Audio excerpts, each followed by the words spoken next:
नमस्कार। दिन भर की बड़ी खबरों में आपका स्वागत है। आज दिन भर की बड़ी खबरों में क्या रहा, हम इस पर विस्तार से बात करेंगे, लेकिन इससे पहले हेडलाइन देखिए। पंजाब के अमृतसर में एक व्यक्ति ने बाबा साहब अम्बेडकर के प्रतिमा पर चढ़कर हथौड़े से वार किया है, जिसका वीडियो सामने आते ही राजनीति शुरू हो गई है।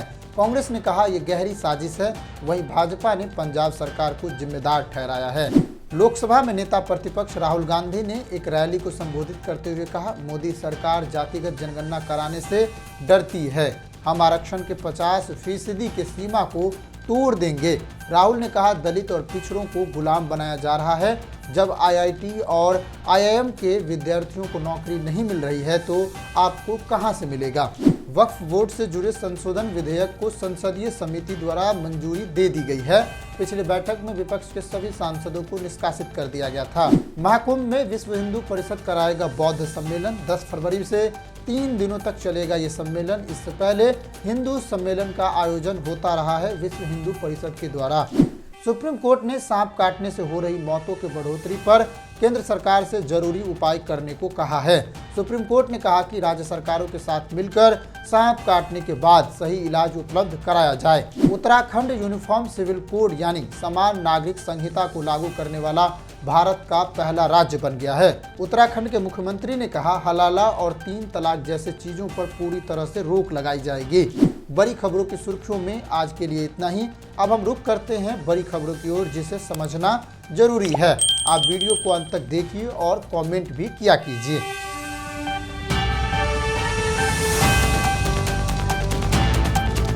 दिल्ली चुनाव में यमुना नदी की सफाई और साफ पानी पर राजनीति हो रही है। सभी पार्टियों ने अपना घोषणा पत्र जारी कर दिया है। आम आदमी पार्टी की सरकार यमुना की सफाई नहीं कर पाई है, इसके लिए माफी मांग रही है। आप ये वीडियो देख सकते हैं। 2020 में मैंने कहा था हर घर में 24 घंटे पानी का इंतजाम करेंगे और साफ पानी का इंतजाम करेंगे। हमने कहा था यमुना साफ करेंगे। हमने कहा था दिल्ली की सड़कों को यूरोपियन स्टैंडर्ड का बनाएंगे, इतनी साफ सुथरी और शानदार सड़कें बनाएंगे कि कोई भी आए तो देखे भाई हाँ दिल्ली देश की राजधानी है, अच्छी लगती है, सुंदर लगती है। ये 3 गारंटी मैंने 2020 में दी थी। आज मैं सबके सामने कबूल कर रहा हूं कि ये 3 काम हम नहीं कर पाए पिछले 5 साल में। आम आदमी पार्टी की ओर से पानी के सप्लाई पर नया दावा किया गया है। दिल्ली में चुनाव से ठीक पहले जल संकट ने आम आदमी पार्टी की चिंता बढ़ा दी है। दिल्ली के मुख्यमंत्री आतिशी ने कहा कि यमुना में अमोनिया की मात्रा बढ़ जाने की वजह से 30% लोगों को पानी नहीं मिल पाएगा।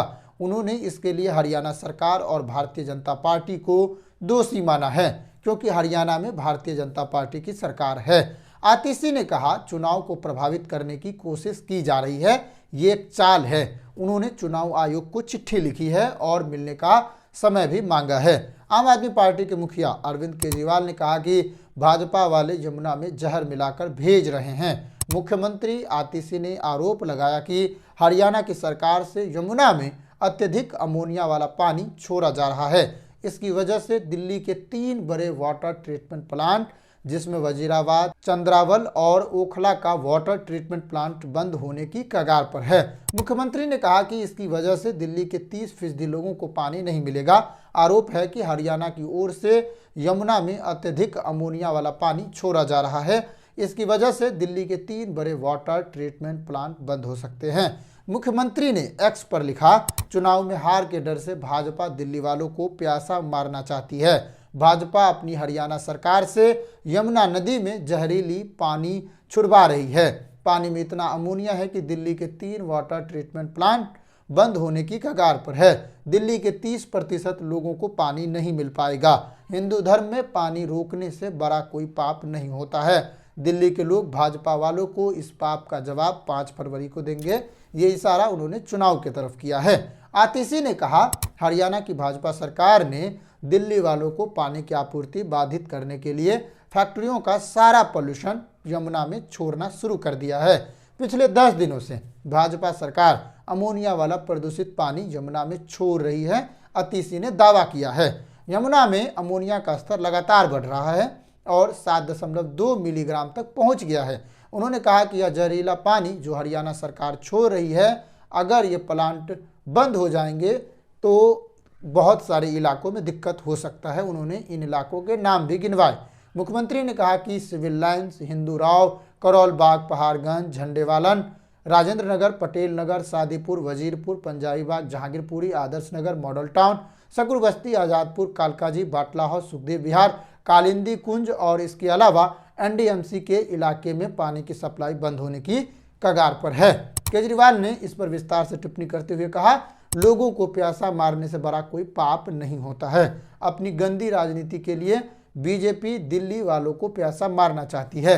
हरियाणा से बीजेपी वाले पानी में जहर मिलाकर दिल्ली भेज रहे हैं। अगर ये पानी दिल्ली वाले ने पी लिया तो कई लोग मर जाएंगे। क्या इससे घिनौना काम कोई हो सकता है? जो जहर में पानी मिलाकर भेजा जा रहा है वो वाटर ट्रीटमेंट प्लांट में साफ भी नहीं हो सकता है। दिल्ली के लोगों की सुरक्षा के लिए कई इलाकों में पानी बंद करना पड़ रहा है। हमारी कोशिश है कि लोगों को कम से कम तकलीफ हो। बीजेपी वालों, दिल्ली वालों के नरसंहार करना चाहते हो, हम ये बिल्कुल नहीं होने देंगे। ये इशारा उन्होंने चुनाव की ओर किया है। तो इस तरह पानी के ऊपर राजनीति की जा रही है, लेकिन अभी तक कोई ठोस कदम नहीं उठाया गया है ताकि इन प्रदूषित नदियों को साफ किया जाए। ये एक ऐसा काम है जिसको सभी राज्यों द्वारा किया जाना चाहिए, जिसमें हरियाणा, उत्तर प्रदेश, दिल्ली सरकार भी शामिल है। अब आगे क्या होता है इस पर हमारी नज़र बनी हुई है, लेकिन आप इस बात को समझिए कि यमुना की नदी में अमोनिया की मात्रा सिर्फ दिल्ली की वजह से बढ़ रही है या सिर्फ हरियाणा की वजह से बढ़ रही है, ये कहना मुश्किल है, क्योंकि दोनों जगह फैक्ट्रियाँ हैं और दोनों जगह के पानी को यमुना में छोड़ा जाता है। लगातार झाग बनती है। अमोनिया की वजह से लोगों को काफ़ी तकलीफ़ों का सामना करना पड़ता है। अब इस तरह से समझिए तो ये एक गहरी चिंता की विषय है। अब हम रुख करते हैं दूसरी खबर की ओर, जिससे और ज़्यादा समझना जरूरी है, जो राजनीति के अहम मुद्दों से जुड़ा हुआ है। वक्फ संशोधन विधेयक को संयुक्त संसदीय समिति यानी जेपीसी ने मंजूरी दे दी है। इसमें 14 बदलाव किए गए हैं। आगामी बजट सत्र में इस रिपोर्ट को सदन में रखी जाएगी। सत्तारूढ़ बीजेपी के जगदम्बिका पाल की अगुवाई वाली समिति के समक्ष कुल 44 बदलाव करने के लिए प्रस्तावित किया गया था, जिनमें से कई प्रस्ताव विपक्षी सांसदों के ओर से भी उठाए गए थे, लेकिन मतदान के जरिए विपक्ष द्वारा प्रस्तावित परिवर्तनों को अस्वीकार कर दिया गया है। आप इस चीज को समझिए। वक्फ संशोधन विधेयक की जांच कर रही संयुक्त संसदीय समिति ने सोमवार को भाजपा गठबंधन एनडीए सदस्यों द्वारा प्रस्तावित सभी संशोधनों को स्वीकार कर लिया है। वहीं विपक्षी सदस्यों द्वारा किए गए सभी संशोधनों को खारिज कर दिया गया है और ये खारिज वोटिंग के जरिए किया गया है। एक भी संशोधन को नहीं माना गया है जो विपक्ष की ओर से कहा गया था। और हाल ही में खबर आई थी कि 10 सांसद जो थे जेपीसी के कमेटी में, इसे निष्कासित कर दिया गया था। बैठक के बाद समिति के अध्यक्ष जगदम्बिका पाल ने पत्रकारों को बताया कि समिति द्वारा अपनाए गए संशोधन कानून को बेहतर और अधिक प्रभावी बनाएंगे। विपक्ष के सांसदों ने बैठक की कार्यवाही की आलोचना की और पाल पर लोकतांत्रिक प्रक्रिया को कमजोर करने का आरोप लगाया है। टीएमसी सांसद कल्याण बनर्जी ने पत्रकारों से कहा, यह एक दिखावटी बैठक थी, हमें सुना तक नहीं गया। पाल ने तानाशाही तरीके से काम किया है।